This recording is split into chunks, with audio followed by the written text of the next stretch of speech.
यानंतर बातमी भिवंडीहून।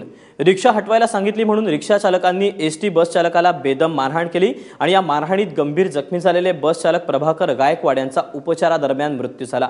भिवंडीत रात्री उशिरा ही घटना घडली। या घटनेच्या निषेधार्थ आज भिवंडीत बस चालकांनी संप पुकारलाय। सुहास रेळकर आमचे प्रतिनिधी आपल्या सोबत आहेत। सुहास, या सगळ्या प्रकरणी कुठल्या रिक्षेवाल्यावर कारवाई करण्यात आली आहे का? नेमका काय तोडगा निघतोय संपा प्रकरणी आता?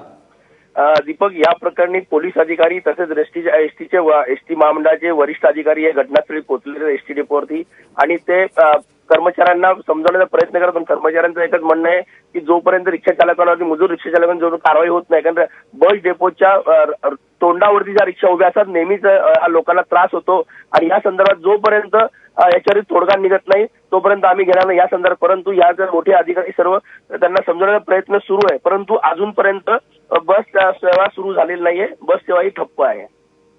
सुहास, तुमच्याकडनं या सगळ्या संदर्भातले ताजे अपडेट घेत राहू। तुर्तास धन्यवाद दिलेल्या माहितीबद्दल।